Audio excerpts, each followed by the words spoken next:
Alright, let's finish setting up for a second. Hopefully the volume is good, I'm not sure actually. Test, test.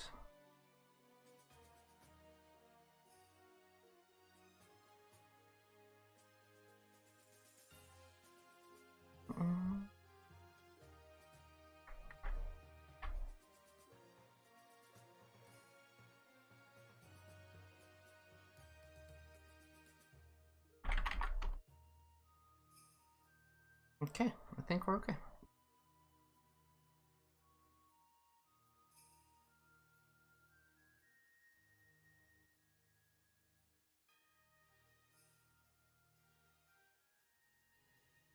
Alright, so today we have about an hour and change or so. Hello, I'm not sure if anybody's here with me today, but that's okay, either way. Today I'll be doing some prep work around my campaign, my third game that plays on Friday nights. This is a Mythic Adventures of Theros, or Mythic Odysseys of Theros based campaign. And I have what is presumably tonight as the last session of a smallish arc that was supposed, or a smallish game that was supposed to last about 6 weeks. We started this at the beginning of what we thought would be, hopefully fairly short COVID outbreak situation. Ended up lasting the entirety of COVID. So a surprise sort of campaign that came out of nowhere, but it's been a lot of fun. It's been, hey Fought, it's been, how's the sound volume? Can you tell me? I'm not sure. But so this Theros campaign has been really fun, very sort of impromptu.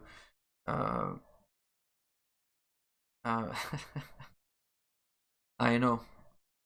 I know. I want to stick to my schedule, and I'll probably go back and check out their draft and the tier list that they come up with later. I don't necessarily need to listen to all the reasoning, but I'm sure it's great. It's great content that they have there on Scotty's and Mobius and Lola's channel, so good for them. That is Thassa's picture, because this is set in the Theros universe. So Theros, for those who are watching this now or who might watch it later, is a Magic the Gathering set initially, and it is very heavily inspired by Greek mythology. It is super, I don't want to say derivative of that, but it is very much leaning on that. And yes, on the letter, it is Terry the Fat Shark. He doesn't like to be, he likes to be called Husky. He's not so much on this poor guy here, Terry. Let's not make fun of Terry. Terry's a good guy.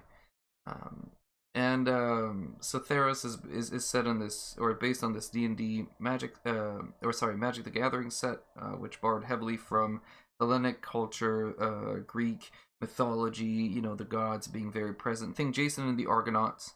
But it's not Jason, it's probably like Jehasun, they would have renamed it or something like that.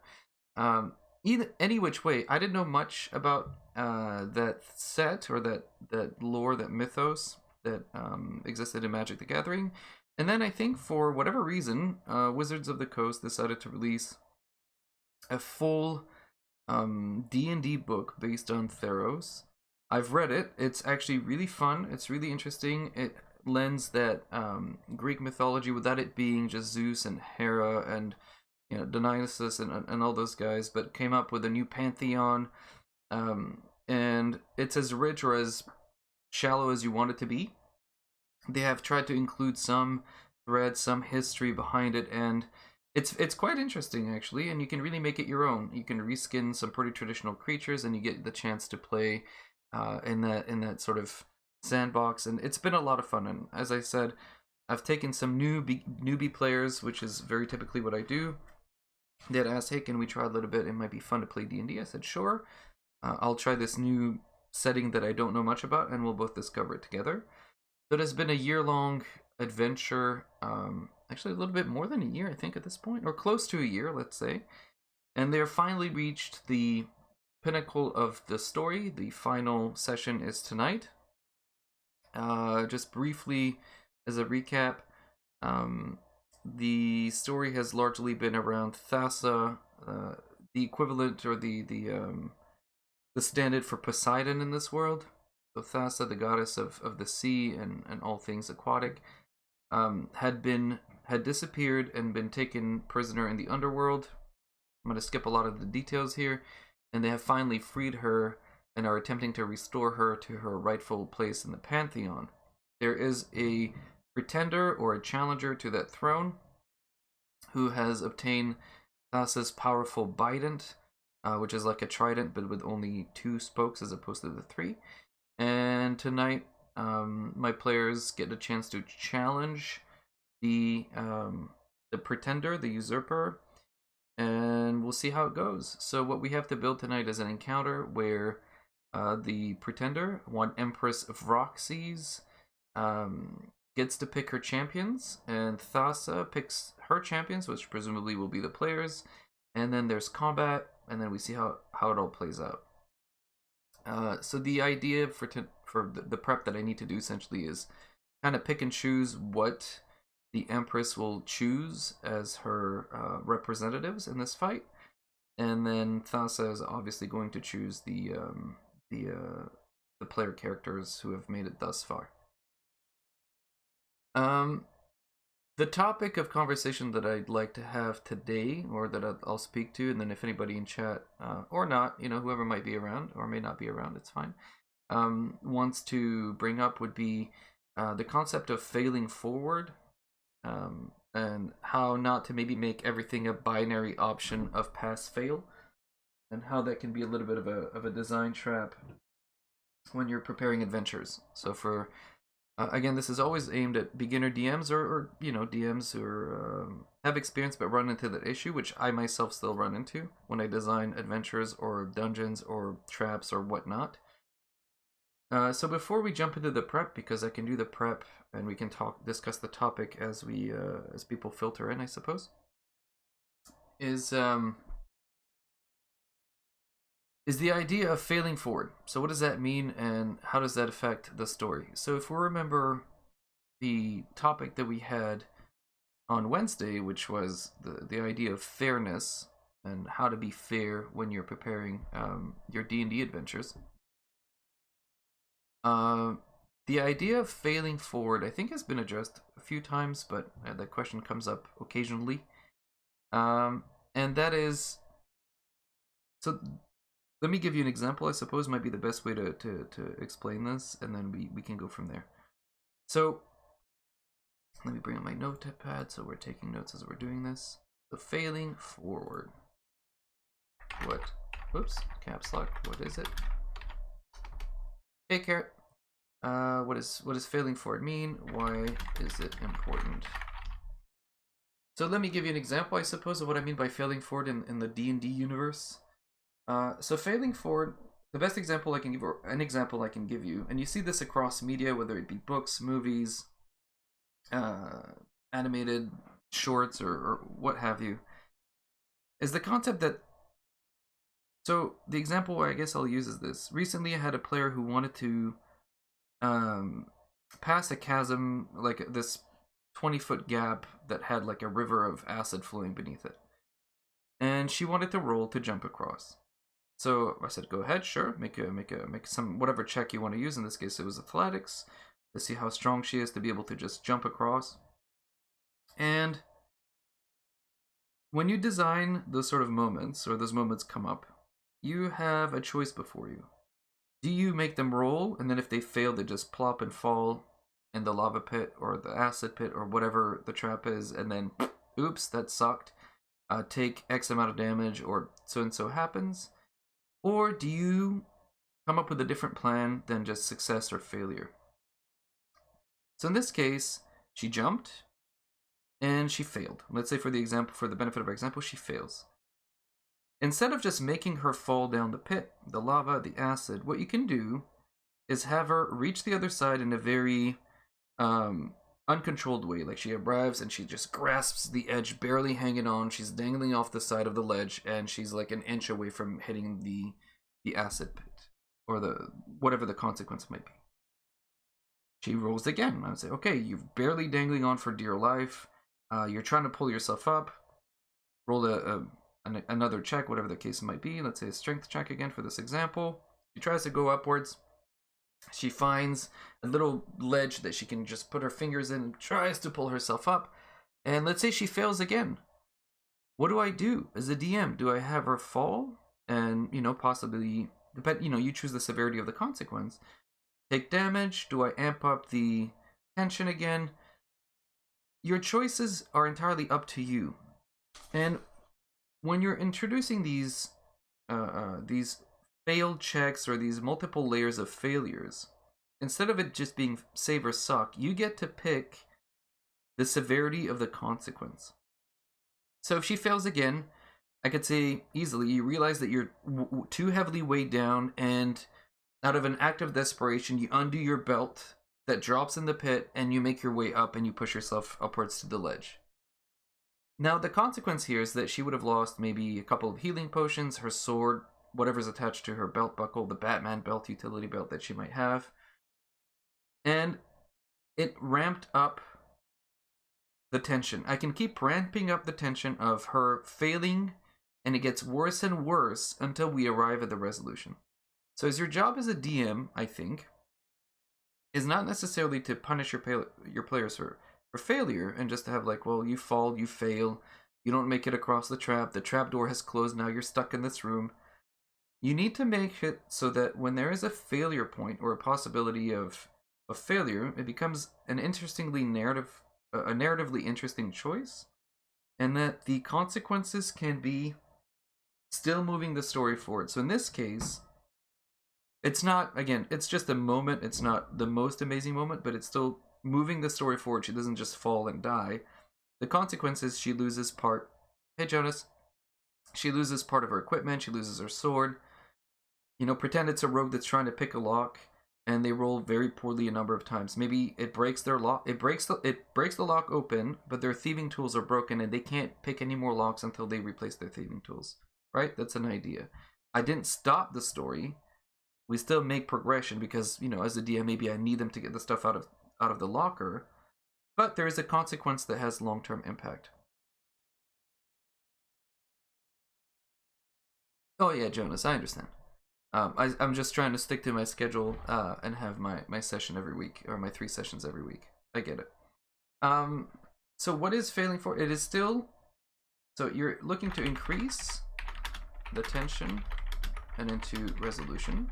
So what you're doing is you're adding drama, right? Drama being the tension that keeps amping up, the stakes getting higher until there is a resolution.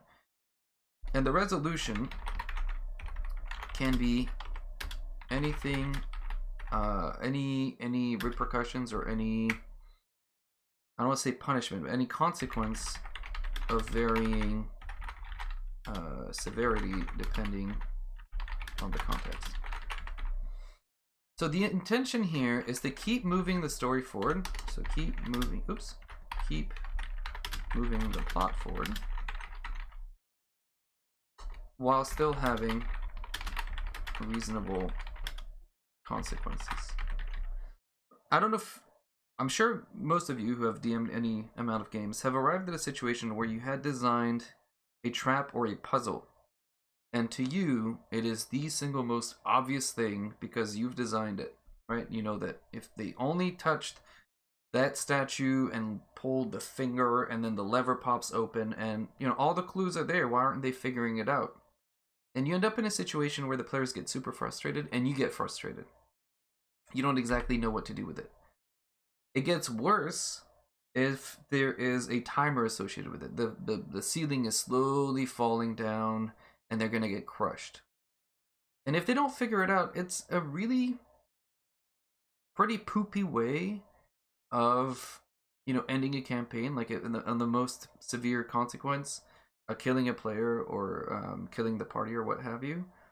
It doesn't feel good. It doesn't feel necessarily fair. It doesn't feel like that's the moment of a heroic deed, and why does the campaign just kind of end here? That's a little bit boring. So what you need to do, I think, at least my intention or my advice to you would be, and that's I still do that, and it's still a bit of a struggle to think of it, but think of a way of having an alternate path through failure. They don't figure out how to solve the puzzle in time, sure. Maybe a trapdoor opens and it leads them through, think Star Wars, it leads them through the trash chute, and now they have to, it adds a fight, right? They have to fight through some kind of monster that eats the garbage or that subsists on trash, and they arrive in his little lair beneath. Now they have to fight their way through the trash or sewers to arrive back to where they were. So there's still some consequence for failing, but it's not just the end. The thing that you want to try to avoid doing is really writing yourself into a corner where there is no reasonable escape or outlet that makes sense without being too severe. So failing forward is an important concept. Now, this only, as far as I can tell, this really, so it can apply to combat, and we can touch on that here. Combat works a little bit differently, because in combat, you do an action, and if, let's say you miss your swing, your sword, your spell, you don't just get to go again, there is a response. The consequence of missing is that the enemy gets to take their turn. And if the, that this just, you get a turn, I get a turn. You get a turn, I get a turn. That sort of idea. So that's baked into the consequences of combat. We can talk about failing generally in a fight where it's a bigger picture. Where you arrive in a fight, you're fighting the big bad guy or some evil villain, and the results of losing that fight, as opposed to a miss in that fight, can be that they're taken prisoner, they're sent to the oubliettes, all their equipment is taken off of them, whatever. Like, you can come up with something that doesn't end the story, but complicates the story, that amps up the story, that the tension is built, the drama exists, and now there is another avenue of pursuing. Or, you don't make it in time to stop the cultists from summoning Tiamat. Fine, that's a pretty big screw up. That doesn't mean the campaign's over, that just means that now Tiamat, or some avatar of Tiamat, is on the wherever plane that you guys are playing the game in, and there are going to be severe consequences, and now you deal with the fallout of that. So the story didn't just end, you didn't just stop, you've added drama, you've complicated, you've risen the tension, and let's see where it goes. So you've come out of a situation and you've arrived to a more complicated and somewhat possibly way more interesting situation. But this tends to apply more to skill checks and sort of that environment where there is no natural counterplay, or there is no natural your turn, my turn sort of situation. It's just the player against the elements, it's the player against the room, the trap. And you need to be able to allow them to fail elegantly so that it leads into something that makes sense. So this is just something that happens frequently, at least at the beginning of your DMing career, I suppose. A very traditional example is there is some kind of pit that they need to jump across to make it in time, to a door that's falling down. Like, I think I've seen that trope very, very many times. For example, I don't know, Indiana Jones running, right, and he's trying to get from under the door that's closing, and he grabs his hat at the last second. What happens if that didn't work out? So you need to think of a different plan so that they're just not stuck behind the door, and that's it. One of the examples that's given in the books early in the release of 5th edition, at least, was, what was it called? The Rise of Tiamat, the first book of that series, Hoard of the Dragon Queen. There's a moment where the players are stuck in a door, or in a room, and the door's locked past that, and they're trying to make it through. And I think, as written, if they don't open the door, I don't quite exactly remember, they have to find an alternate passage. But some other possibilities is the door's locked, they don't get it quite open in time, they fail the immediate strength check to bust it open, and what that does is it allows the enemies to ramp up. They hear the noise, you've banged against the door once, you kind of crack it a little bit but not all the way. Now the enemies that are past it, the guards, realize somebody's trying to make it through from here, and that's the consequence. Instead of having maybe one kobold that you surprise past the door, he's had time to call for alarm, and now 3 other kobolds have come in and some kind of supporting, and it becomes a harder fight. That's the consequence. It's not that you just don't make it through and now you're stuck in this space and the player's like, well, what now? Keep rolling till you break the door. No. Okay, you do it. It just takes you longer, and this is the consequence. So failing forward is a pretty key concept, so that it's not just you do it or you don't do it. Especially if players need, like, there's certain moments where you bank on players having the information, or finding the clue, or finding the MacGuffin, or the knick-knack, in which case don't write yourself in a corner where nothing happens till they figure it out. If they need to have the information, you can do a roll. So, first of all, if they need to find the information, presumably don't even roll for it. You find it.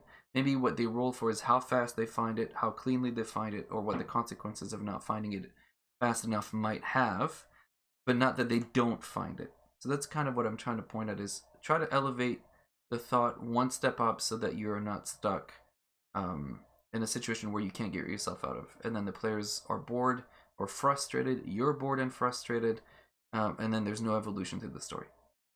Cool. So that's all I wanted to talk about when it comes to the concept of failing forward. I think most people, intuitively understand it, and it feels bad when you find yourself in a situation in the game. So don't feel free to improvise or amend as you go, especially if you can sense the players are getting frustrated. Allow them to not successfully complete the task at hand and still move it forward. That's just something that will come in very handy. The players will appreciate it, and it'll provide that much needed tension, that drama to the game that feels like there are stakes. There are always stakes at play, and therefore it becomes more interesting and more engaging. Alright, so that's it for the concept of failing. I'm going to get rid of the notepad, and I'm going to start preparing for my game tonight. So now I need to decide what 4 level 9s... Hey Fairy! What is that little... Oh, what a cute little emoticon. Or emoji, or whatever you cool kids call it. How late did you guys end up going last night? Or did you stop playing Among Us after, I left because I'm so important to that, you know what I mean?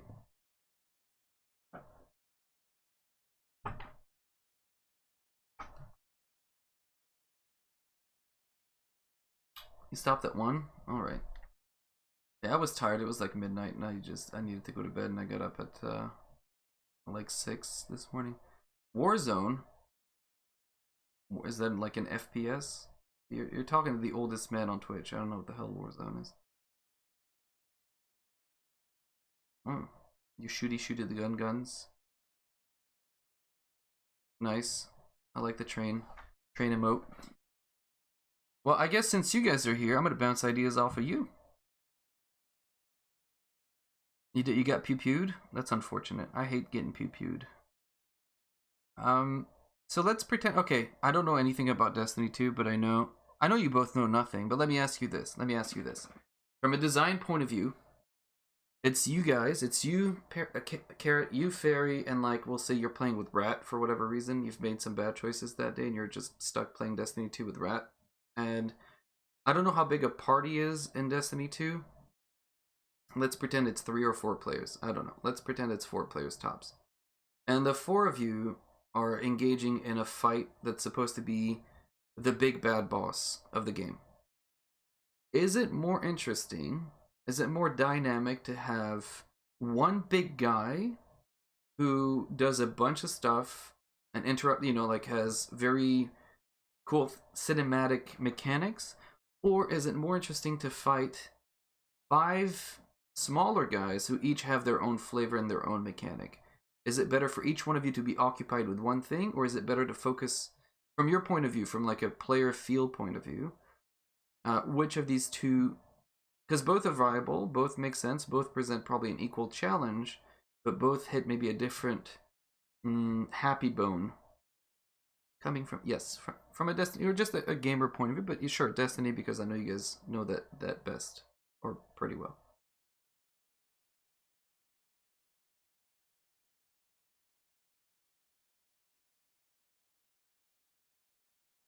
So their motto is 3 small bosses and 1 big one. Different rules for different players is better. Interesting. Okay, so the challenge here, so just to contextualize it, and I'm going to bore you to hell for a second, they've arrived at the end of their campaign. This is the end for their D&D game. They've arrived at the big bad lady that you see up here. If I zoom in a little bit on her. This lady here has stolen the weapon of a god, and so she is now slowly replacing that god in the pantheon. Okay, so there's this lady is now the up and comer, and then down below If I zoom out and come down here, is the old goddess. And she's aging and she's like, okay, I want my stuff back. So these are the players. And tonight they get a chance to challenge on behalf of the goddess. They get to challenge the usurper. And within the context of the game, the gods are not allowed to fight each other. This is very Greek themed. So if the gods start fighting, it opens the door to all the other gods to jump in and start doing stuff, and nobody wants that. We don't want a war of the gods. So the new and old goddess have to agree to select champions to represent them in a final brawl. My options are, I can throw these three individuals. So a priestess, which is like a healer type. This guy who's a bit of a rogue who can sneak and hits pretty hard only if he gets the jump on you. The Baron, who's like a tank, just a big meaty tank. And then they get to have a giant pet shark with them to fight them. So it's these four against them. Or, which can be okay, can feel good, and they can each have like moments where they're like one-on-one engaged in combat, and you swing with your sword and the Baron blocks it with his massive fist and just punches you in the gut like Hulk style. Or, alternatively, the option is that the would-be goddess can summon essentially a juvenile or a baby kraken. And it looks mean and it looks cool, and it's got like a very Jason and the Argonauts feel, like this monster just billows from the, you know, boiling seas from beneath and appears its large tentacles like grabbing onto the glass bridge here and just like begins to curl up, and then a fight ensues. Now the Kraken can have multiple things to do as well. So cinematically, I think the Kraken is cooler, but I'm not sure if it feels better to fight one thing that's just like beefy, or like the four guys who represent the different aspects of the new goddess. So I'll ask both of you, like, which would you prefer? After this amazingly lengthy explanation. I genuinely enjoy having a role that has a part to complete a boss encounter. Like in Destiny, health for the team or a debuff applier. Sure, so that on the player side that exists, and they have a healer. It's called a cleric. So they have that, they have a cleric. So I'll present what they have. I guess that's a good question, that's a good point of view. But from the player point of view, they have this player, Tadamor, is a healer, he's a cleric. Liz Death is a fighter, just gets in there and does a ton of damage. Calvin would be the tank. He is a barbarian, and his job is to get things to stick to him so that they don't go after his squishier friends. Oloro is a ranger. He's like the guy who does damage from far away, just shoots his bow many times. And Mariana is an ally that they've made who buffs the party and allows them to hit more accurately. And she can also stand on her own 2 feet. And Thassa is the god, or the old goddess who has to stand aside and watch them fight. So that's sort of what the party has to offer.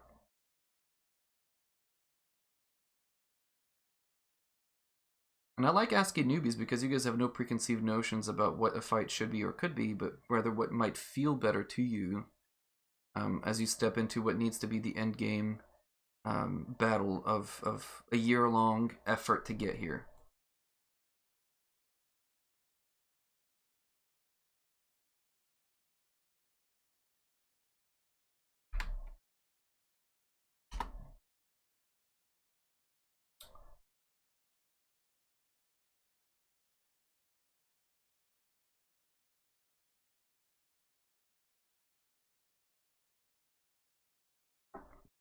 I think Carrot is thinking hard and deep about this. From my point of view, so let me see if I can pull up the what the Kraken would look like.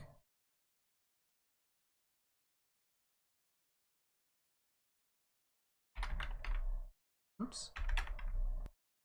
Oh, it's wrong here. Right, monsters. So here's a juvenile Kraken.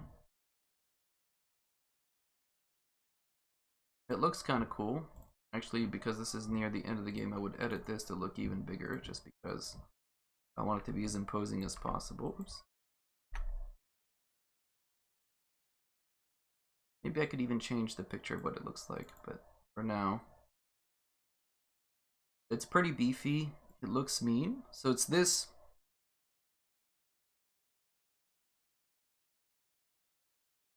Okay, so in your mind, what did you say? I mean, if the choices are small bosses or one big one, smaller is better so it doesn't feel slow and dragging. Okay, that's possibly a fair point.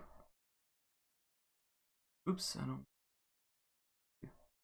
Ah, I'm fiddling with it too much. Well, that's fine. Yeah. Don't come at it from a D&D point of view. Come at it from a gamer, video game, point of view. What would feel more fun to you? And that's okay. You guys can feel one way about it. I don't have to necessarily agree. But this is kind of... I'm not sure what the appeal of playing this game is for the player, so it's hard to say. Okay, I mean, it scratches the itch. Oh man, maybe I should do one of these days, a presentation of why D&D can be fun. The best way to explain why D&D is fun, though, is generally by playing it, and then it kind of clicks, and you see why it's so much fun. But fair enough. I think, yeah, I'm still really torn about it. To me, like, the smaller guys fighting could be really fun and dynamic. Everybody takes a turn. You go, I go, you go, I go, and it's like more broken. Is it story driven fun, or is the fun in problem solving? They're not mutually exclusive, right, Carrot? In this case, so sometimes there's problem solving, like you have a puzzle, a trap room that's falling apart, and you need to get the hell out of Dodge, and that can be its own kind of fun. Sometimes you problem solve because you have bigger swords than they have, and then you just kind of solve the problem that way. By and large, the games I run are very story driven, so I present choices, what I hope are meaningful choices to the players, and then they decide, right? Like I give them a canvas that has some kind of outline, and then they color it in, and their choices design what we end up with. So the answer to your question, is it story driven or is it fun and problem solving? Yes. Are you going to be streaming the D&D story? No, for this game I don't stream it because, one, I don't have express permission from the players, and two, we're at the very last game of that session and I had not considered streaming D&D before, so that's in the works for coming up soon. I guess what I mean is, for a final boss like this, is winning about optimizing your party's combat, or is it about figuring out the mechanics? Yeah, I think in terms of mechanics, so you can have those mechanic moments like, oh, this is what this is about. In this case, it's going to be about using your party's ability to their best potential. Because the monster or the opponents will be doing something. There's not a whole lot of... it's not like you press this lever, this happens, this triggers this, and then the boss gets to do that. There are elements that I've done like that in the past where you have... I don't know if you guys have ever played like World of Warcraft, but there are these moments where you hit a certain threshold of the fight and then the fight changes. Where, for example, let's say, I guess I'll use the Kraken as an example. Maybe they're fighting on the bridge against the Kraken here, and then once the Kraken gets a certain threshold of life, it, in great anger, grabs the bridge and cracks it in half, and now they don't have a platform and they're fighting the Kraken as they're falling down into the abyss, right? So... that could be like an evolution of the fight. So that's actually not a bad idea, to have like a cinematic element that kicks in and changes the fight pretty dramatically, and then the fight might feel very different. That's an option. I would say the smaller bosses would appeal more then. Okay, to you guys. Destiny is very mechanic heavy with small group communications and problem solving. I think the same smaller bosses. Okay. I think that's very definitely an option. I think I like it. I might go that route. So what would that look like? Fine. So let's pretend.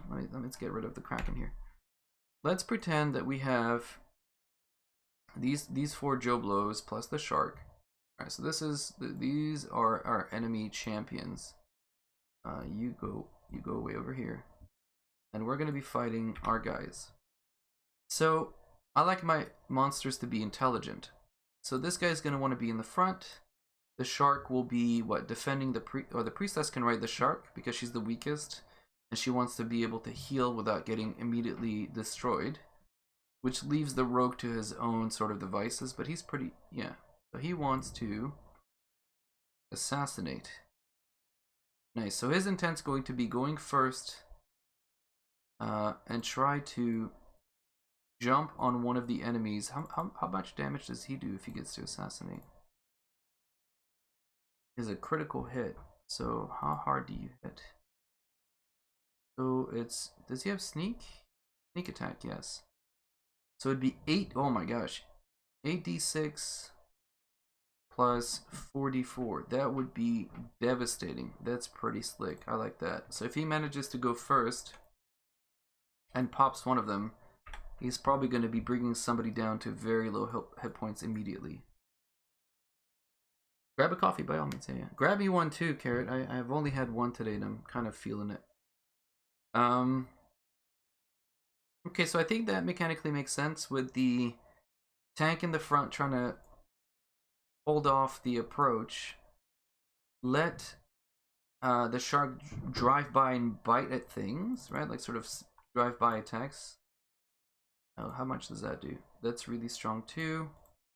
And he has bonuses on creatures that have already been hit. Okay, I think I like this approach. That feels pretty dynamic where you have to... Oops, where's the priestess? Priestess, you're on top. Okay. Is there a way for me to do that? No, I don't see. Alright, I'll have to figure it out some other time. So that would feel pretty dynamic. And then the second any one of the 4 dies, then the party potential dramatically changes, and I think at that point, the second the rogue, if he dies, he's got fairly low hit points. The second he dies, then the damage potential of the group drops dramatically, and then it becomes a war of attrition, which can get a little bit boring of like you go, I go, you go, I go, and there's not a lot of cinematic. Maybe there's a way to do that cinematically. Perhaps the idea of the bridge falling and breaking still makes sense, in that the would-be goddess gets frustrated and just intervenes even though she's not allowed to, which would amp up the tension and the drama. That could be interesting. Okay, so if we don't go the route of these 4 guys, what do we do? What would we do with the, let me put her back where she is. God here. And you're just chilling out over here, and the shark was coming here. So if we go the route of the Kraken, let me just bring out the Kraken again. The Kraken. But I want him bigger. Let me see. I want you to be a 5x5, so you're a fat baby Kraken. Okay. So what does he do? Let's take a closer look at what he does. He can shoot lightning, which is nice. He can do Incloud, which covers his like an octopus where they can't see properly. Oh, and it poisons the area. Okay, so he would darken the area, making him harder to see, and from there he'd be shooting lightning bolts, which is pretty mean. And then they'd have to, what, chase him? He could, what else does he do? I think he grabs them and begins to try to eat them, right? It's not a thing? Well, that's pretty cool. So he can grab one of them and just begin to swallow them in its massive maw. And then they have to hit it hard enough for him to regurgitate the player. That feels pretty cinematic. That feels pretty good too.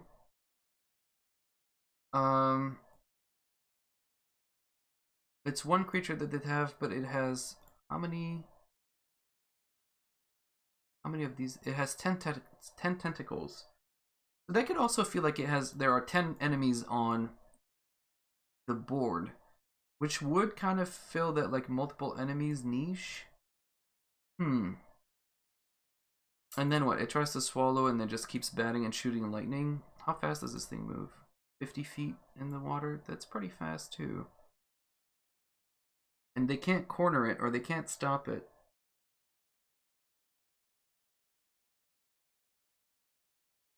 I don't know if this plays thematically, but what about an encounter where the mini-bosses sort of empower the Kraken and defeating each mini-boss allows the players to damage the Kraken? Yeah, the issue, it's a good idea where you have like this creature that's, oh no, locked in place kind of thing, but so there's a certain threshold in the game where if you get past it, so the way the game breaks down is something they call challenge rating. I'll write it in chat just in case. Where if if there's too much stuff on the board, then mathematically it becomes highly unlikely that the players would ever win, right? It's just too much stuff that I'm throwing at them. So there's a calculation that the game kind of does for you that helps you. So if I, like this guy, let me double click the Kraken. On the top right, you see it says CR14, challenge rating 14. And whereas for this guy, he's CR5. And if I add all of these up, so the shark is 5, plus 5 is 10, plus 5 is 15, plus the priestess is like 2, so that's 17. And that's actually, there's a slight formula you do. Anyway, if I were to add the Kraken to that, it becomes unwinnable. There's too much stuff going on. So I have to kind of pick and choose what I'd want to do. I'm not sure. It's a cool idea though, like a way to include both of these elements in the fight, where I would have, then instead what I would need to do is have the Kraken but a bunch of baby creatures, and every time they kill a baby enemy, it weakens the Kraken or it makes him more vulnerable. Like maybe it draws its power from the Sahuagin, these creatures that have been sort of fed, that he has been that it has been feeding on, and as you kill it, as you kill those creatures where it derives its power, it gets weaker. That's a cool idea, actually. That could be a thing. That's a third option, where instead of just one thing, you have a bunch of little guys that act like as a fodder of hit points for the Kraken. Well, the Mama Kraken can't play in this because the Mama Kraken would just absolutely annihilate the. So there is a Mama Kraken in the game, but Mama Kraken is still friends with the old god and not so much friends with the new god yet. So she refuses to intervene directly. So thematically, narratively, that's how it's been spun, and so the Mama Kraken's sort of been written out of this fight. Though there are possible consequences if they try to kill the baby Kraken. You know, obviously Mama Kraken's going to be pissed. So maybe after, you know, ultimately the Mama Kraken has something to say about it after the whole thing is said and done. Yeah, I think that's kind of cool as a consequence, right? Like the new god doesn't care, or the new would-be god doesn't care, forces the baby Kraken to fight on her behalf, and then, you know, ... happens in the epilogue. Who the fuck knows? Maybe the language. Yeah, there'd be great story development. The Mama Kraken is so enraged and so incensed by what's happened that she goes on a tear, unchained from the abyss where she usually resides, and just begins wreaking havoc on the coastal cities. And, you know, fast forward whatever, maybe the new campaign starts after the Mama Kraken has sort of decimated like all the coastal towns, right? Like that could be really neat, and that could be a segue into a future development. Absolutely, that starts to make me lean really heavily on like this idea of a baby Kraken coming up to fight, and I really like the idea that Carrot you had of not it just being this baby Kraken, but also having the little guys as like eggs or like fodder, extra hit points, but also like a point of weakness for this thing that needs to feed constantly because it's growing. So if it doesn't get to feed, oh yeah, maybe that's how it works, right? Let's say there are 6 sacrificial Sahuagin, or 6 sacrificial mermen, whatever you want to call them, and every 2 rounds or something, the Kraken has to go back and feed on them to keep its energy up.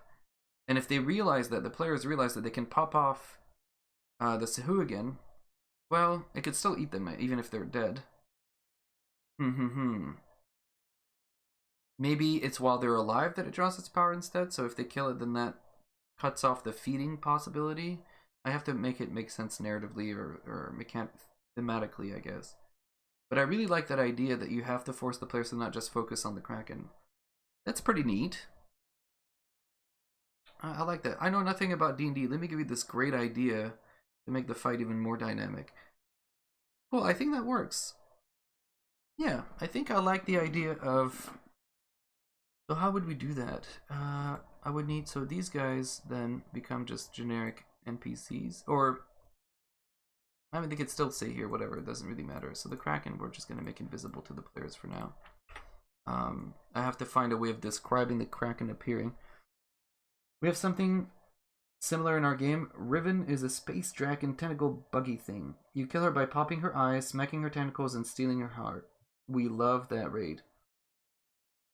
Yeah, so essentially what you do is you break out the monster into multiple components, right? Like, in this case, the eyes, the tentacles, and her heart. There's an idea that's very similar, I think, in tons of games where you have to kill, like, there's a Titan. I can't, what was that? That was WoW, right? Wasn't it? Where you had to kill, like, the right side of the arm, the left side of the arm, and then, like, the central core gets revealed. I mean, that concept has been used very many times, like, across role-playing games, JRPGs. Chrono Trigger does it, Final Fantasy does it, like, all of these games have it's a good idea, and I think they reuse it because it works. And it makes it really fun to be like, oh, we have to go here, we have to go there. Yeah, maybe something like, but I think, like, instead of the heart, whatever, it's just the feeding tubes that this Kraken is attached to be able to perform at the level that it wants. So I think we would have these, and I think after the first, so they might, oh, I like this idea of them being impaled, because they don't want to be, sacrifices to the Kraken. Who would want that? So they're impaled on these little hooks that you see there in the map. We can use that, and the Kraken goes from 1 to 1 and just, like, kind of feeds on them, leaving them alive. And for every one they kill, it gets weaker. In Destiny, mechanics have to matter in raids, because if everything is just a damage check, the game doesn't work. Yeah, for sure, for sure. And here, yeah, I think that's a really cool idea to have. It's not just a DPS check, right? It's not just like, can you do enough damage and fast enough for it to do something? Which is why I think your idea of having extra elements to weaken the Kraken or whatever the monster is going to end up being is cool. So I think I like the Kraken plus sacrificial merman concept better than I like the 4 champions that she might select. And not just that, but the bonus and the narration and the story development potential that comes with it, as later maybe the mama Kraken becomes super mad. What'd you do to my baby? Please don't do that, my baby. No, my baby Kraken. What would the baby Kraken name be? Crack-a-lackin'. That's terrible. I hope nobody heard that. Some kind of name for the Kraken baby. She'll get mad and then bad things happen in the future. I think that's a really good idea. Okay, so I'm gonna go with that. I think that was so good that I can't not go with that. So now the only thing that's left is so what happens? Okay, so let's try to figure out what the hell happens then. Let me create a new window, new notepad window, and take this. Save. Yeah, this content is out of this world good, you guys. This is what we're talking about. Close this. Go to my OBS. Find Notepad. This one. And show it. Hopefully it shows up on screen now. Alright, cool. So we want to so the Kraken. So this is a what do we call it? A dynamic Kraken fight. So we want not just that it's not a DPS check. We want to have a mechanic where every time a sacrificial, is that how you spell sacrificial? Oh boy.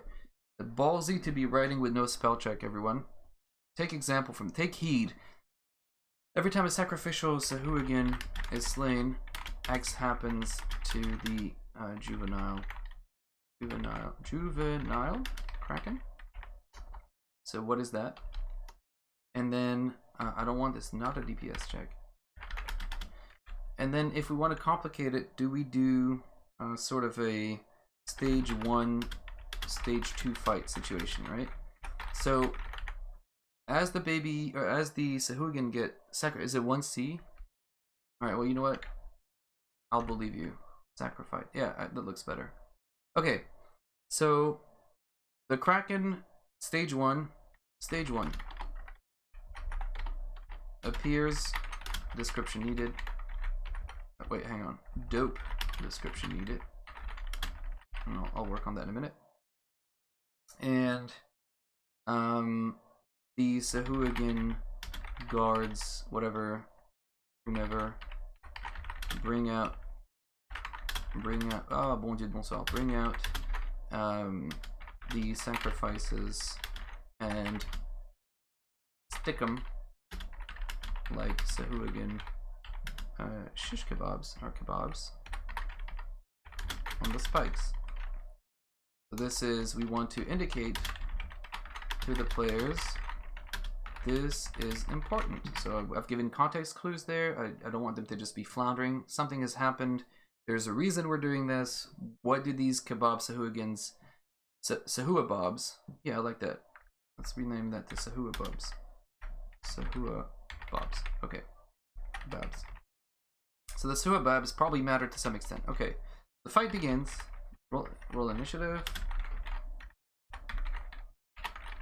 So every X rounds, or as a bonus action or some kind, every X amount of time, the Kraken has to feed on the Sahua Bob.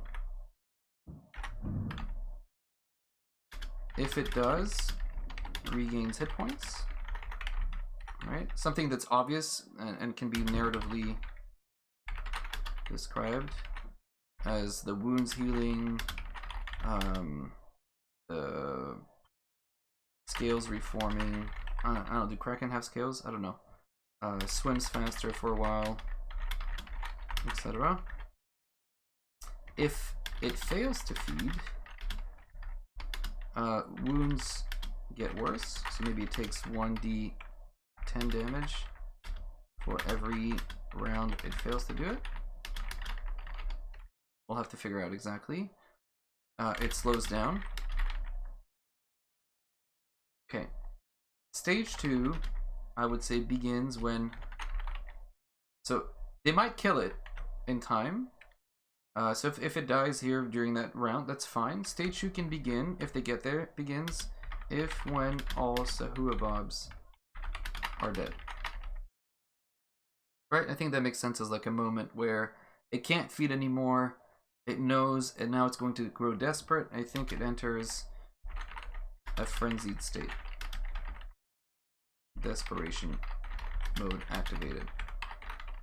What is this? The Super Saiyan 5. Whatever. How do you spell Saiyan like this? Alright. I don't know. So then what happens here? It becomes more reckless. So it's reckless. It needs to become deadlier. The fact that you know how to spell Saiyan does not surprise me.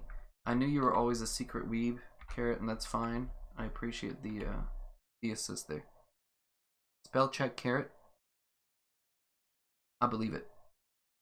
So it becomes reckless, so it's going to do more damage.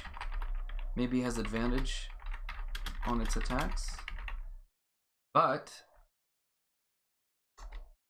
all attacks against it now have advantage, so it's made itself more open for attacks. So advantage in D&D means that when you attack, normally you roll one die to see if you hit it. Look at a d20, this a 20-sided die.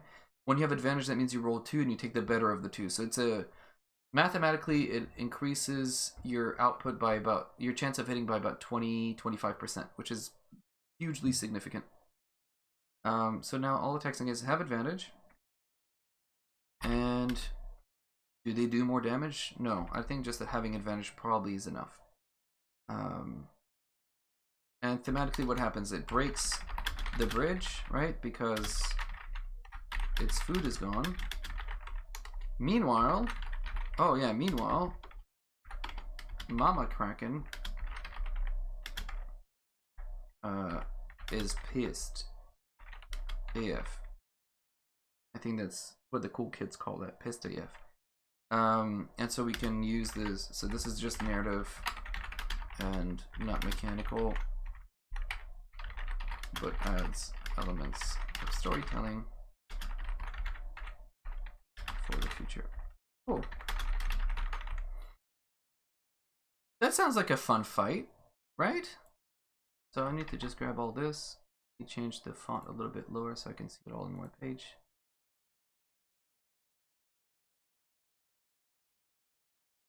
So every time a Sahuagin is slain, it doesn't do anything to the Kraken other than it doesn't get to eat it, which causes a problem.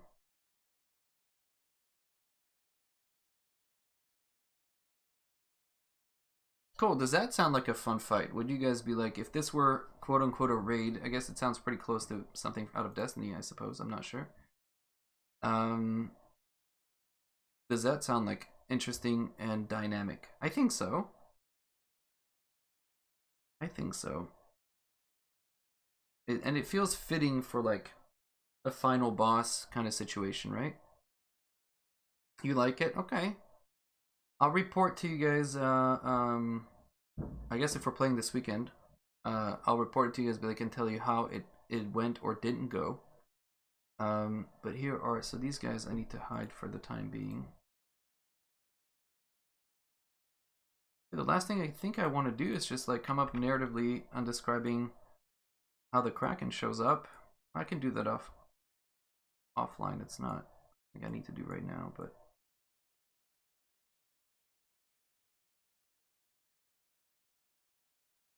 I don't know. Either one of you English majors? I'm down here. So how would we describe this? Oh, nice. You see that? Look at that. So how do we want to do this? I think we want to use all the senses, or as many of the senses as we can, to really drive the point home. So first thing, I think the music that I had picked before probably still works. I'm not sure if the music will come through actually, but if I do, where was it? No, this one. This might get me DMCA'd, but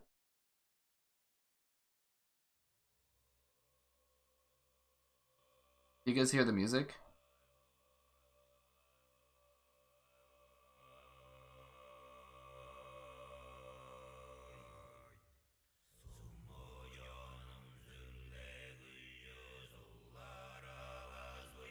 I'll turn it up a bit.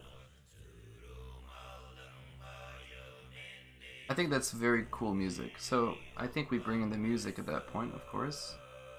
Music.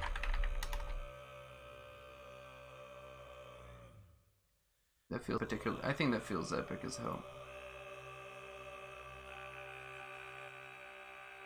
Alright. Music is good. Music check. Good. Okay, next is, so we want to add the senses. So what do they hear? I don't think they'll smell. Can they smell anything?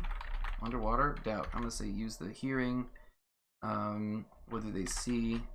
And we can even cheat and say what do they feel? Is we can do that because we can cheat. So what do they hear? I think maybe we start with C, because we want the Empress or the false goddess to be the one who initiates this, right? She's got this trident in hand. She wants to use it to summon the Kraken to fight on her behalf. So what does that sound like? What does it sound like? What does she do? Does she call out? All right, so maybe I'll have to write something more specific. Maybe she calls out an ancient oath, or calls to her weapon to summon her champion. Yeah, I think that probably a combination of the two. The players then probably sequentially see what? Roiling water, boiling water coming from the depths below, the unfathomable depths below. That sounds kind of cool. Unfathomable, I don't know, murky, dark, whatever, we'll come up with some term. Roiling, boiling, yeah, I don't know. I'm not sure which of the two I like better. I think roiling probably better than boiling, because the water's not technically boiling, but I want it to have like this sort of feel of water gurgling from darkness beneath, right? Like it feels creepy. There's something coming from below. So I think I like that term, probably roiling better than boiling. What else do we got? What else can we describe? And I think if I actually do say gurgling waters, like that's an aspect of hearing, and it lends like again another sensation. As many of the senses I find as you involve for the player in the descriptions of things that happen, the more they get into it, the more engaged, because they can almost visualize it. You want to bring them into the space as best as you can from the point of view of their character, so that they feel like they're there, which is always a huge one. It's not easy to do, but when it works, it's really good. I want to describe. So, what noise does it make for the Kraken to be reaching through or breaking from whatever prison it might have been held, as it calls out this abomination, this monstrosity from the depths of the abyss, the watery abyss, right? The watery grave, from where this monster emerges. Is it cracking rock? Is it breaking? Is it the sound of a thousand, a thousand souls crying in fear and pain as this thing is released from its prison? Maybe that's too on the nose. I don't know if this like is too much, but I want it to lend a sense of like fear, right? Like this is scary. There's some scary shiznit that's about to come up. I'm scared as a player. I want them to be scared, to feel like this is a big deal, right? I mean, it's the last fight of the damn campaign. So what do we do with this? Maybe we personify the terrain as opposed to actually it being souls, rocks. The terrain breaks. I don't know. I'll come up with some term. The noise or the steam escaping or whatever. The steam escaping its prison, sounding like 1,000 voices crying out in fear. Something like that. Where's my English major, man? Help me out. Maybe. Are you a creative writer? Hit me up with some similes, some metaphors, something. What else? I want to describe the Kraken, right? Step by step. I think if we reveal it little by little, like some tentacles that begin to a shadow in the water. I think that's probably decent. Like a large shadow in the water, moving unnaturally fast. Is that a thing? It's not a natural thing. It's a fucking Kraken. Moving unnaturally fast through the murky. We're using murky too much. I'm gonna get rid of murky here. I just don't want to use murky once. I don't ever use murky all the time. Everything's murky.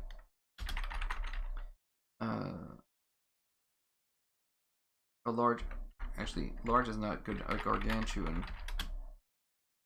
No, what do you mean no creativity? What? Are you kidding me? A gargantuan shadow, slithering through the water, moving unnaturally fast. I want to describe the, without it sounding too hentai, like I'm not interested in this turning into like a hentai episode, but the tentacles need to show up.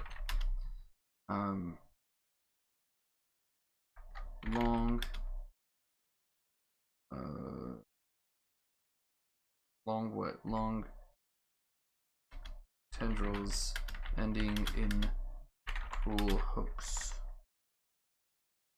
begin to wrap around the coral bridge.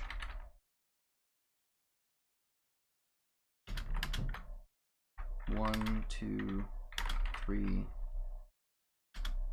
until 10 tentacles wrap themselves around the not construction, that's like super boring. What do we call this? Around the something. I don't want to use the term bridge again. Around the expand the what's a, I'm gonna thesaurus this. Am I really gonna thesaurus bridge? Yep.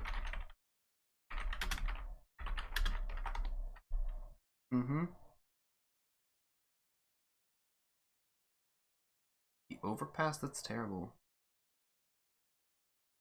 The traverse, that feels really not very good. Alright, well anyway. Where am I? Around we'll use overpass for now, but overpass, but this is awful. I need to change that. And then the Kraken shows up, and then they feel shaken to their core, maybe? But the presence of their deity, Thassa, gives them the confidence that their task is just and that their goal is righteous. Maybe that's a bit much, but okay, I think that's probably good enough. I can clean it up a little bit after and just give us something, but you can always just kind of hand wave a little bit of this. Cool.